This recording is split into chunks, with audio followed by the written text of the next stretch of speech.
Hello friends, तो इस video में हम देखेंगे कि फ्लेक्सिबल और एक्सपेंडेड विजिट क्या होते हैं और उन्हें कैसे यूज करते हैं। तो बिना किसी देरी के वीडियो शुरू करते हैं। उससे पहले इंट्रो चला लेते हैं।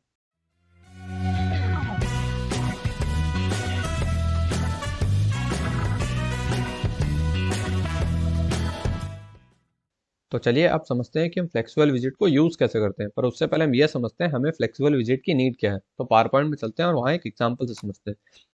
तो मान लीजिए आपकी एप्लीकेशन के अंदर एक रो है जिसमें आपके दो विजिट्स हैं और आप ये चाहते हो कि पहला विजिट जो है वो हमारा 30% स्पेस ले और दूसरा विजिट है वो हमारा 70% स्पेस ले। मान लीजिए विजिट 1 है और ये हमारा विजिट 2 है।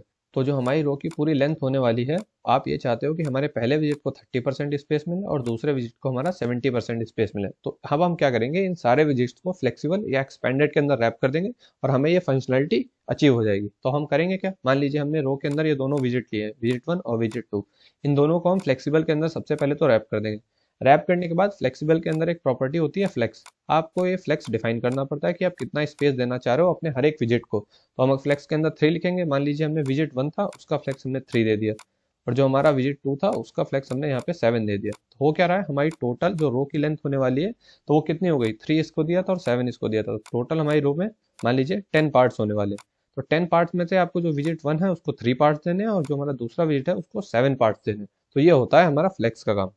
और अगर हम फ्लेक्स प्रोवाइड नहीं करते हैं फ्लेक्सिबल के अंदर तो बाय डिफॉल्ट सबका फ्लेक्स 1 होता है। मान लीजिए आपने क्या किया, सिंपली इन दोनों को फ्लेक्सिबल के अंदर सिर्फ रैप कर दिया। तो होगा क्या, इसका फ्लेक्स भी 1 है, इसका भी 1 है, तो हमारा टोटल फ्लेक्स रो का कितना हो गया, 2।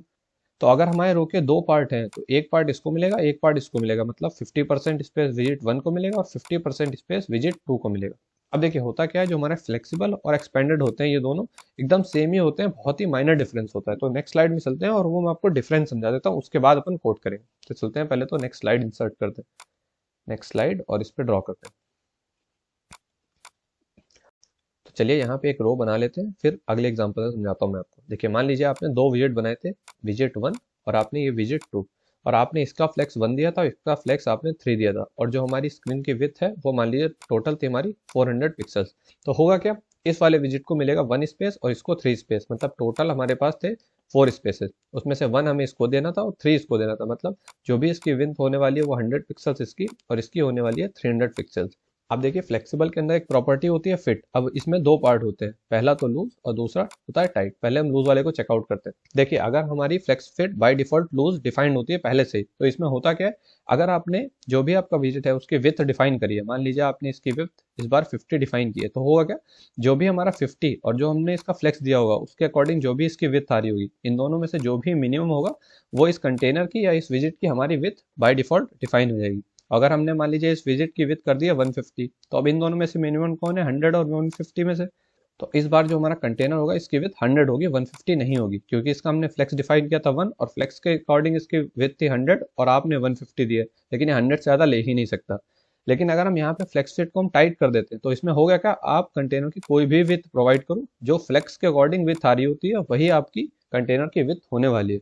तो देखिए मान लीजिए आपने अगर फ्लेक्सिबल के अंदर यूज किया है फिट प्रॉपर्टी, तो इसमें दो केस हैं, पहला तो लूज और दूसरा टाइट। अगर आप लूज देते हो तो जो भी आपका मिनिमम आ रहा होता है वो अप्लाई हो जाता है, लेकिन आप टाइट देते हो जो फ्लेक्स के अकॉर्डिंग आता है वही रहता है। और अगर आप फ्लेक्सिबल को टाइट के साथ यूज करते हो तो ये आपका एक्सपेंडेड विजिट बन जाता है, और कुछ एक्सपेंडेड नहीं होता है। तो अब कोड पे चलते हैं और मैं आपको वहां एक बार एक कोड करके भी दिखा देता हूँ। चलिए वीएस कोड पे चलते हैं।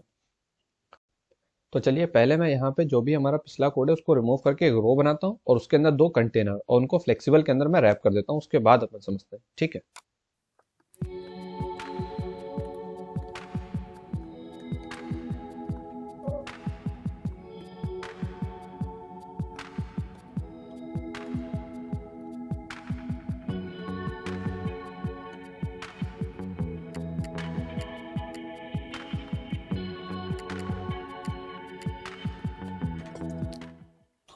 तो देखिए यहाँ पे हमने क्या किया, एक रो बनाई है, उसके अंदर सिंपली दो कंटेनर बनाए, एक का कलर हमारा ऑरेंज है और दूसरे वाले का ग्रीन है। इसकी देखिए सिर्फ हमने हाइट दी है, विड्थ हमने कुछ भी डिफाइन नहीं करी है, और हमने इन दोनों को फ्लेक्सिबल के अंदर रैप कर दिया है। तो बाय डिफॉल्ट हमारा फ्लेक्स होता है 1। तो यहाँ पे हमारा टोटल फ्लेक्स हो गया है 2। मतलब अगर हमारी रो में दो पार्ट है तो हमें एक पार्ट देना है पहले विजिट को और एक पार्ट देना है दूसरे विजिट को। मतलब अगर आपके पास जो स्क्रीन साइज है उसकी विथ 400 है तो आपको 200 विथ है वो पहले विजिट को देनी है और 200 जो विथ है वो दूसरे विजिट को देनी है। अब हम इसे सेव करेंगे तो आप ये देखोगे हाफ हाफ स्क्रीन में आपको ये दोनों कंटेनर यहाँ पे शो हो जाएंगे।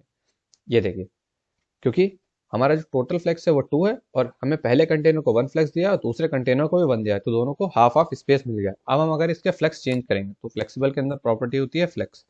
मान लीजिए पहले वाले को हम 1 दे देते हैं और दूसरे वाले को हम 3 दे देते हैं, इसको देते हैं पहले 3। तो यहाँ पे होगा क्या, हमारे रो में टोटल कितने पार्ट्स हुए, 3 + 1 4, जिसमें से हमें एक पार्ट देना है पहले कंटेनर को और 3 पार्ट देने हैं दूसरे कंटेनर को। अब हम इसे सेव करेंगे तो ऑरेंज वाला आप देखोगे कि वो थोड़ा श्रिंक हो जाएगा। ये देखिए, तो इसमें से हो क्या रहा है, अगर हमारे पूरे स्क्रीन की विड्थ 400 है तो उसमें से पहले जो हमारा विजिट है उसको 100 विड्थ मिल रही है क्योंकि उसका फ्लेक्स 1 है, और जो हमारा दूसरा विजिट है उसको 300 विड्थ मिल रही है। अब इसके अंदर जो फिट प्रॉपर्टी होती है हम उसको चेकआउट कर लेते हैं। तो देखिए, फ्लेक्सिबल के ऊपर आप अगर होवर करोगे तो इसमें आपको जो फ्लेक्स फिट होगी वो by default flex fit dot loose defined होती है। अब हम क्या करेंगे, इस कंटेनर की हम विड्थ देते हैं, तो पहले हम इस कंटेनर की एक विड्थ देते हैं और विड्थ हम देते हैं मान लीजिए 50। तो होगा क्या, जो भी इनमें से मिनिमम होगा वो अप्लाई होगा, मतलब फ्लेक्स के अकॉर्डिंग विड्थ क्या आ रही थी 100 और आपने डिफाइन किया 50, तो अगर हम इसे सेव करेंगे तो कंटेनर 50 विड्थ का ही होने वाला है क्योंकि इनमें से जो भी मिनिमम होता है वो अप्लाई हो जाएगा। लेकिन अगर हम इसे मान लीजिए 250 कर देंगे तो हो क्या रहा है, फ्लेक्स के अकॉर्डिंग तो यहाँ 100 आ रही है और आपने विद दिए 250, लेकिन इनमें से मिनिमम क्या है 100, तो 100 ही अप्लाई होगी, 250 नहीं जाएगा। ये देखिए, ठीक है। अब जो इसकी प्रॉपर्टी है फिट, उसको हम कर देते हैं टाइट, तो हम यहाँ पे लिखेंगे पहले तो फिट और उसके बाद लिखेंगे फ्लेक्स फिट डॉट टाइट। अब इसे सेव करेंगे तो होगा क्या, जो भी फ्लेक्स के अकॉर्डिंग इसकी विड्थ आ रही होगी वही अप्लाई होगी। मान लीजिए हम यहाँ पे वापस से 50 कर देते हैं तो इस बार कंटेनर छोटा नहीं होगा, ये सेम रहने वाला है जो अभी रहने वाला है, क्योंकि यहाँ पे हमने टाइट इस बार फ्लेक्स के अंदर डिफाइन कर दिया है, तो ये सेम एकदम एक्सपेंडेड की तरह काम कर रहा है। तो एक्सपेंडेड में क्या होता है, आप कोई भी विड्थ डिफाइन करो उससे फर्क नहीं पड़ता, जो आपने फ्लेक्स के अकॉर्डिंग विड्थ डिफाइन करोगे वही उसके विजिट को मिलेगी। तो अगर हम इस वीडियो को रैप अप करें कि फ्लेक्सिबल या एक्सपेंडेड हम कब यूज़ करते हैं, तो रो या कॉलम के अंदर अगर हमें ये डिफाइन करना होता है कि उसके जो भी चिल्ड्रन है वो कितना स्पेस ले उस रो या कॉलम के अंदर, तो हम सिंपली उन्हें हम फ्लेक्सिबल या एक्सपेंडेड के अंदर रैप करते हैं और जो उसकी फ्लेक्स प्रॉपर्टी होती है उसमें एक नंबर पास कर देते हैं कि कितना स्पेस लेना है इसे टोटल स्पेस में से, तो वो उतना ही स्पेस के अंदर हमारे जो भी चिल्ड्रन होते हैं वो अपने आप को अलाइन कर लेते हैं। तो उम्मीद है आपको समझ में आएगा, बाकी मिलता है नेक्स्ट वीडियो में, तब तक के लिए सी या फ्रेंड्स।